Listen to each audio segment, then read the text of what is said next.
C'est pas le programme que je retiendrai de la soirée. Allez, Laurence Fournier et Nicolas Sorensen vous ont-ils autant plu à toute notion de partisan à part, bien entendu, que Yevgenia Lobareva et Geoffrey Brissot? Ils ont scoré sur certains éléments techniques. Moi, ce que je trouve dans ce couple, c'est qu'il y a une différence de niveau flagrante entre les deux.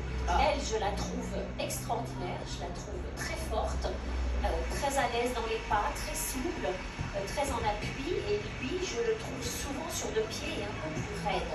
Ce qui provoque une désunion entre les deux. Il est quasiment inexistant. Là, vous êtes impressionnant, Philippe Sioki qu'on ne ressemble pas. Non mais parce que, évidemment, d'habitude, je suis plus attiré vers la jante féminine, mais qu'on voit quand même dans un couple, on regarde les deux, et là, effectivement, il y a vraiment un niveau disparate entre les deux niveaux, et c'est ça qui est un peu dommage. Mais ils ont scoré, attention, hein. Ils ont scoré.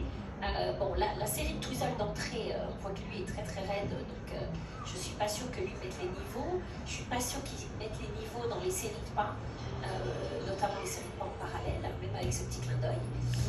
Mais vraiment, sinon, je trouve que lui, regardez, si vous regardez ça, elle, c'est très souple. C'est la fameuse série de Twizzle dont je parlais. Ceci dit, sur d'autres éléments, notamment les portées, ils ont mis énormément, ils ont énormément scoré.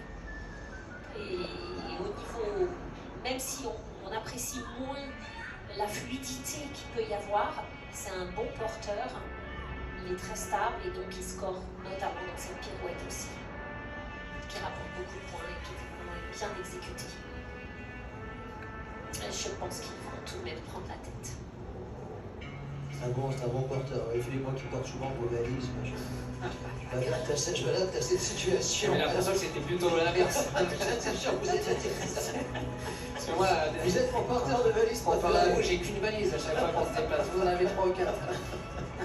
Alors, Laurence Fournier et Nicolas Sorensen, excusez-le. Nous l'adorons. Alors, Laurence Fournier-Baudry et Nicolas Sorensen vont-ils prendre la tête de la... vont-ils garder la tête provisoire? Sachant que c'est intéressant parce que derrière, et ce seront les derniers concurrents qui suivront dans la danse, avant d'autres surprises, mais nous sommes encore à l'antenne pendant 45 minutes et surtout restez des nôtres parce que là on vous promet de très belles surprises. Les derniers concurrents seront les Italiens Guignard-Fabry et l'écart est faible. Il n'y a que 1,3 points d'écart. Alors ici à droite, il me semble reconnaître Patrice Lauzon, c'est bien ça? Oui. Époux de Marie-France Dubreuil, Oui. qui dirige un grand centre de glace de glace Avec Romain Guédouer. oui, que l'on citera à Montréal. Et centre de glace d'où viennent nos multiples champions d'Europe, du monde et olympique, Gabriela Papadakis et Guillaume Cizeron. Oui, et qu'on rejoint aussi sur beaucoup de stages, Evgenia Lobareva, Geoffrey Brissot. Et comme par hasard, eh bien, les résultats arrivent.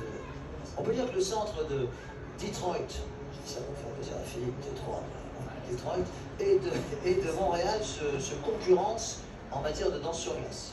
Oui, tout à fait. C'est Mais pas que, hein, parce que maintenant les Français reviennent.